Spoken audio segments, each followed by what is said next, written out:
Greetings everybody. My name is Efran bin Ishaq. Matrix number BN25110-197. And today I'm gonna discuss a common psychological experience known as imposter syndrome. Now, have you ever achieved something important like getting praise from your superiors, gaining admiration by your colleagues, or suddenly being selected for a very important or leadership role? But inside, with your thoughts of anxiety, you dismiss it as an accident or just pure luck. But inside, you feel like you didn't deserve it. Something like, do I really deserve it? Or what if people realize that I might not be as smart as I am right now? If they found out, then you have what we know as imposter syndrome. Coined by psychologists Dr. Pauline Clance and Dr. Suzanne Imes back in 1978. It is a psychological phenomena that is a heavy emotional burden where individuals or people doubt their abilities, skills, or achievements despite the fact that there are clear evidence to show that they are more than capable in their own regards. Now, people who experience this imposter syndrome often feel like they are faking the appearance of faking it due to the worry that others might eventually discover that they may not be as capable as they may appear or coincidentally showcase. Now, why is it crucial that we discuss this topic today? Well, simple. In a world of high standards and pressure nowadays, it has been a very common issue. Now, this has been showcased in several research over the years. One research in 2020 found that imposter syndrome can affect anywhere from 9% to 82% of people. Other reports such as the Asana Anonymity of Work Global Index in 2023 also found that 62% of employees feel pressured that they need to appear confident or knowledgeable than they actually are, even though they are unsure inside. And another one, being by the Harvard Business Review in 2021, found that nearly 58% of employees experience feeling of self-doubt or fear of being exposed and not good enough doing or inside the workplace. Now, all of these findings, research, and studies showcase that imposter syndrome is not simply a rare disease, but it is a spread-wide experience that affects people all stages of life, no matter what career or what stage or what position you are in the world, whether you are a simple clerk, employee, office worker, or even the highly successful professionals within the world. Now then, let's dive deeper into imposter syndrome. As we learned just now, imposter syndrome is a situation where a person feels like they are not good enough, even though there are clear evidence that they are more than enough competent. It is a psychological pattern that both affects confidence and thinking. People with imposter syndrome often believe that their success doesn't really exist. They are not real. Instead of having the mindset of, I did well because I did my best or I work hard, they often will think, I just got lucky with the assignment, or like, other people are more capable than me, or like, I don't deserve this position. And even when they achieve praise or admiration by their colleagues or superiors, they may feel insecure. They often disregard positive feedback or positive things said about them, and they focus on the minor things such as small mistakes. This may be a simple thing like a mistype of doing your report. Instead of using the British version of the word color, they may use the American version. When the other colleagues use the British pronunciation, they may mispronounce a word or a term during a meeting, someone's name. All of these mistakes, they obsessively fix their attention on these mistakes. And simple things like this have major effects towards employees as a whole. Now, what are those effects? Well, firstly, clear as day, as you might tell, imposter syndrome significantly reduces one's self-confidence. After all, when employees begin to doubt their ability or capability to do a task, they have low views of themselves, even though when they are performing well in reality. This leads to stress, anxiety, and the fear of failure building up. Employees often will constantly worry of being judged by others when they make small mistakes. Other effects may also include overworking. After all, fixation on the small mistakes may lead to them working longer hours, double checking things that they really shouldn't. And even though it may seem like productive, it's all futile and often lead themselves to become exhausted, or more oftenly we known as burnout. Lastly, and a often not common effect that people may think of is, well, simply their growth. After all, employees work with the mindset of achieving a higher working career, whether getting a promotion or starting their own business and all that.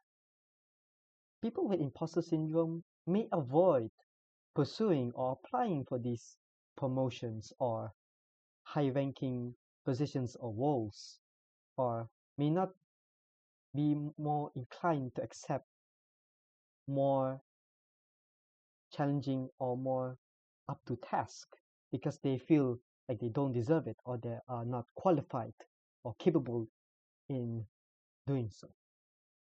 Now, if you are much less able to see the situation of imposter syndrome, I will give you an example or scenario of which imposter syndrome can exist in the workplace. Let's say a person, Ali, who is a marketing executive in a company. He is known among his colleagues as very responsible, hardworking, and very detail oriented. He consistently meets deadlines, his work is high quality, and often achieves or gains praise from colleagues and superiors. This eventually leads him to be promoted to a senior marketing position. This position, of course, includes more responsibilities, which includes leading a team, making strategic decisions, and presenting them to senior management. Now, by common mindset, Ali should be proud and excited that all his hard work leads him to gaining this senior marketing position. But instead, it's the opposite. Starts to experience self-doubt, starts thinking, do I really deserve this promotion? It was a mistake that they chose me for this. Even though there are clear evidence that he is more than qualified for the position, he simply doesn't accept. He denies her success. He denies that reality that his success was real, or it was just because of pure luck. Over time, it leads to his behavior changing. He starts overworking, staying late, as we just established, often double checking his work, his tasks, in order to reduce the chances of small mistakes coming through. In meetings, he may be afraid to speak up in worry of mispronouncing or addressing someone in the wrong way, even though it's appropriate. She might hesitate during meetings. She may refuse feedback, specifically positive feedback from colleagues and superiors. This leads to him feeling stressed, anxious, and overall burnt out. This leads to him struggling to enjoy his work, even though he's performing it quite well, albeit very well, harder than anyone else in reality. Ultimately, this consumes him and makes him unable to fully embrace his new role as senior marketing and doesn't allow him to work at his full potential. Now, let's analyze this imposter syndrome and why it occurs. One major cause is perfectionism. This mindset, which causes individuals to set very high standards from themselves, expect everything that they do to be flawless.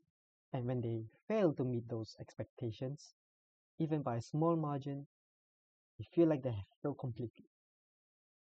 Like, for example, when asking for feedback on a report, when they hear the words, majority of this report is alright, they heard the word majority, then they start to fixate, or this perfectionist starts to only focus on the small things that is not including within that majority. That causes them to have this mindset of self-doubt and frustration. Other causes may include social causes. Often in the workplace, chatting between colleagues may lead to them comparing themselves. People with imposter syndrome want or may see others as more confident or more skilled than themselves. However, they fail to realize that in order to be more confident, more skilled, or to achieve such capability or successfulness, they have to make mistakes. They have to acknowledge that there are struggles or they learn from them. As a result, even though they are performing well, they may feel like they're not good enough. Another factor is, of course, the workplace environment. A very competitive workplace may pressure employees or individuals to want to prove themselves. And especially when there is little recognition or encouragement in these very competitive workplace, employees may think that their efforts are never enough, even though they showcase very, very capable work attitudes. Over time, all of these lead to self-doubt and insecurities. Now, in relation to that, let us analyze some of the ways to prevent imposter syndrome. One of the ways is to prevent or reduce yourself from comparing with others. Even though it is quite hard within the workplace, if you have to compare yourself with someone, why not compare with yourself? By focusing on your own progress, it allows people to see their strengths, such as acknowledging that they achieved or they done more tasks that they did comparatively from last week, or they done a project that is significantly harder than the last project. This ultimately leads them to having good acknowledgement of themselves. Actively, this also recognizes your own achievements.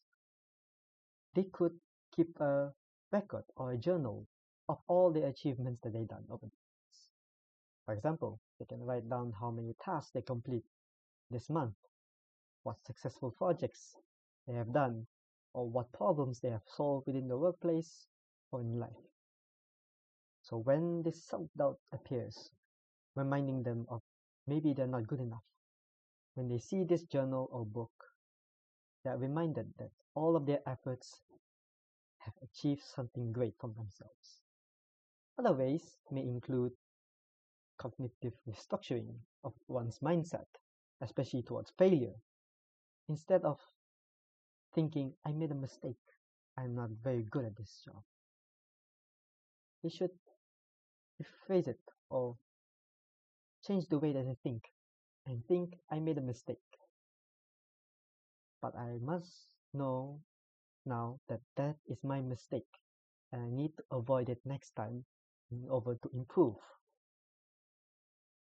In conclusion, it is shown that imposter syndrome is a very common issue within the workplace. It affects how people think, feel, perform at work, which often affects their productivity. However, with the right mindset and initiatives can be managed and reduced. My hope this video given you some insight on the issue that is imposter syndrome and to give more awareness to people so that they may recognize or help people with this imposter syndrome. That is all from me. Thank you.